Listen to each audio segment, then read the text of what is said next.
relationships are like buses. The good ones are always passing you by, or you're constantly chasing after the right one. I think if you meet the right person, then that's all that matters. My name is Chelsea Mohler, and I'm a second-year master's student at the University of Western Ontario. And I am doing research in the area of low vision and employment outcomes. I currently live in London, Ontario, and my family home is in Toronto, Ontario. And I'm Lynn Cooper, and I get the pleasure of hanging out with Chelsea a lot as her attendant, her help, her clumsy seeing eye Lynn, or whatever you want to call me. I was born with congenital glaucoma, which means there's an increase in the pressure of the eye. So I've had that since birth, and I've had a little bit of vision all my life. I've had various eye surgeries to try and increase the amount of vision I have and decrease the eye pressure. I can see out of my right eye. Mainly I can see colors, shapes, figures, things of that nature, but I am a Braille reader.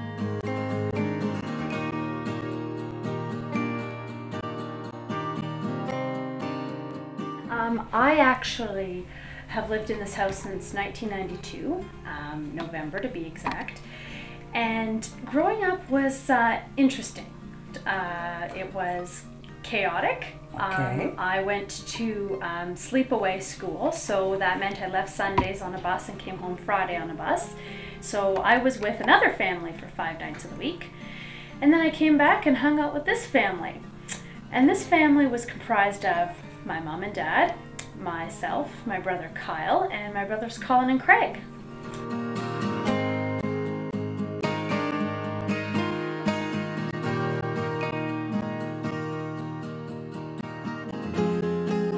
How does someone impress you, Chelsea? How would a guy, Voice. what does a guy want to do to impress you? Voice, nice voice. Right. Smart, you know, very kind of charming, caring, concerned for others. Courtesy and yeah. things like that, right? My goodness, it sounds like a bank teller would be your perfect guy. My first date was with Chris, his name was, and actually we loved classical music beats. And we sang in a choir together at my boarding school. And he lived in one of the upper student residences, and he invited me over one day, and we enjoyed some smooth and enticing classical music and had some dinner. And then we, you know, just hung out for a bit and did some other unmentionables. And then I... oh, come on, mention them. I went back to my dorm, which was kind of like the, you know, girls part of the upper student dorm. And I remember really happy, and my best friend Emmeline was like, geez, I guess you had a good date, so.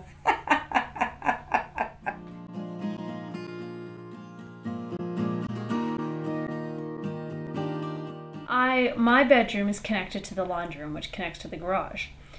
And my dad had showed me, in case of an emergency, how to open and close the garage door, you know, in case the house burns down or something.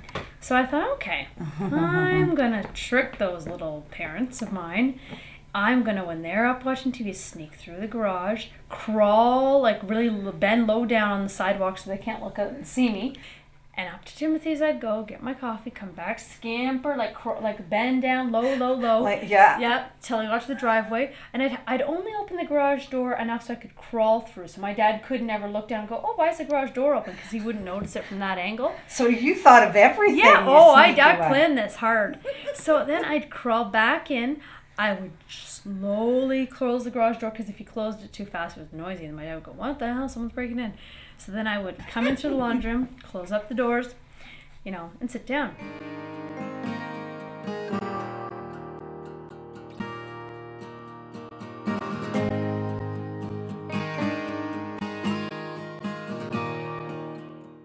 In the regular system, integrated system, so if I went to school in Toronto, a lot of disabled children, kids, youth, are not in gym class because of their disability. And gym is where you learn about you know what. You know? Yes. So, obviously at the blind school, they accommodated gym for us blind folk. But in the regular system, you just don't take it. You take a resource period, or some kids with disabilities will do their physio. The point I'm making is a lot of kids don't get it because they don't get gym.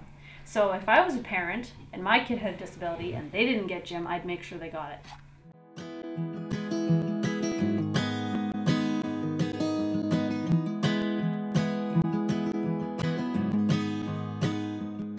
This is my place in London, and this is where I stay when I'm going to school.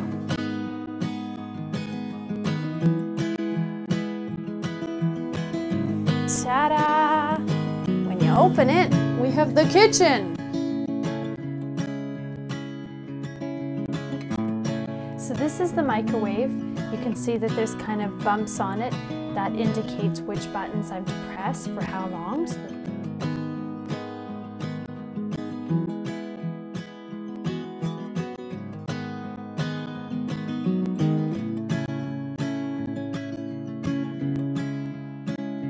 So this is a white cane, and you use it if you're visually impaired or blind to feel what's out in front of you. It's kind of like an extension of your arm, and basically what it does is it detects things that you can't detect by vision because it comes into contact with them first. So you just move it back and forth in front of you, and when it comes into contact with something, then you know either to move around it or what that object is.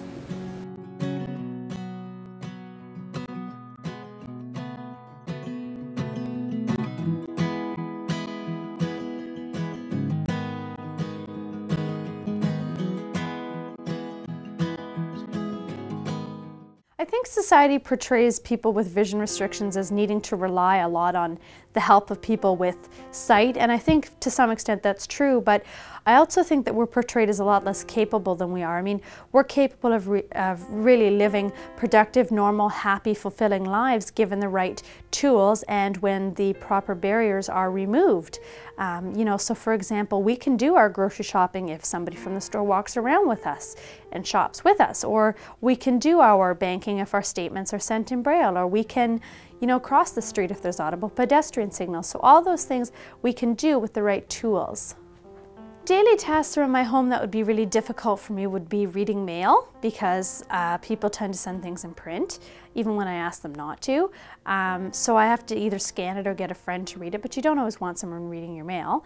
Another difficult task I'd say is cleaning, although I'm told I have a pretty clean place, because you just don't always see if there's that one little dust bunny or one little dust mite hiding in the corner. So I think those are two really difficult tasks that I encounter.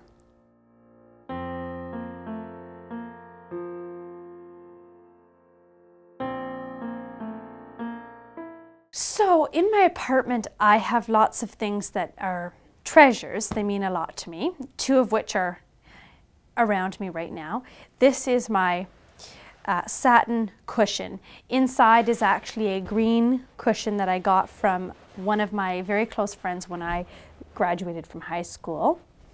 And the pillowcase is actually a friend of mine's old dress. She cut it up and made it into a pillowcase. So it's really beautiful, and I love it, and it's awesome.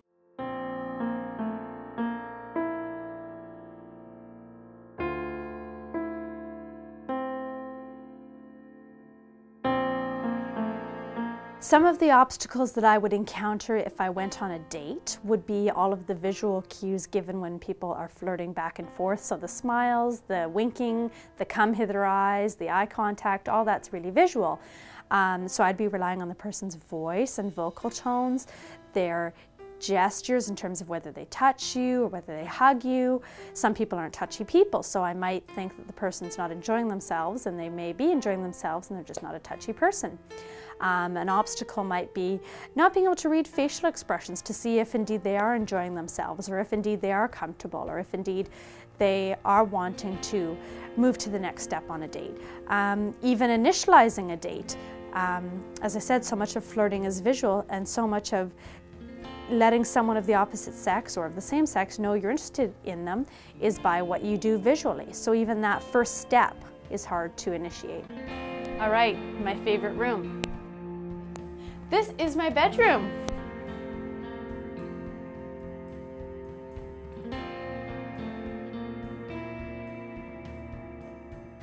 I do feel that sometimes my visual impairment holds me back from being intimate because, as I was mentioning earlier, the flirting, initial flirting is so difficult.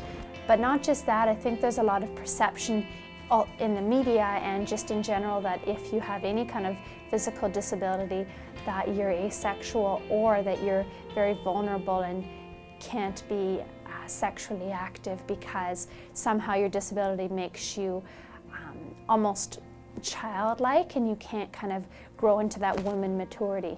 I think if I didn't have my physical disability, I would have had more relationships and a wider variety. So what I mean is have dated more people with vision as opposed to just visually impaired. And I think I probably would have had more opportunities to explore some of the sexual activities that go on in relationships having not had a visual disability.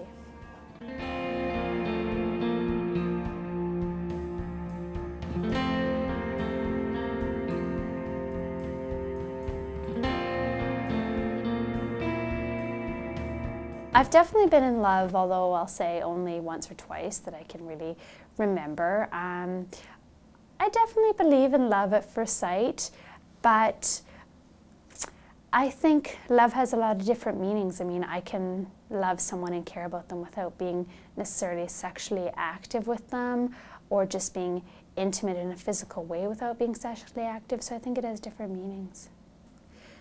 I guess I've had many different kinds of love. I've had like platonic love. I've actually been, like my first love, I was in love in high school. I was really happy and kind of giddy, all the signs of being in love as a teenager.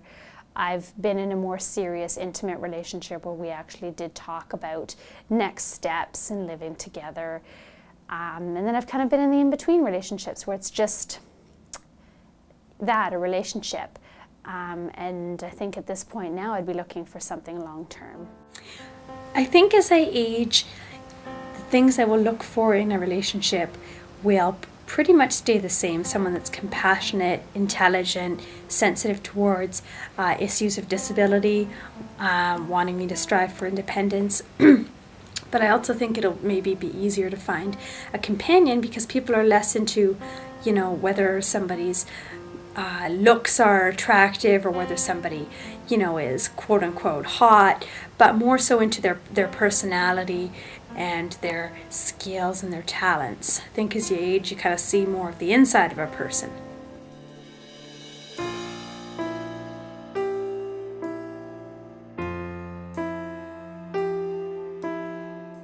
Relationships are like buses. I think if you meet the right person, then that's all that matters.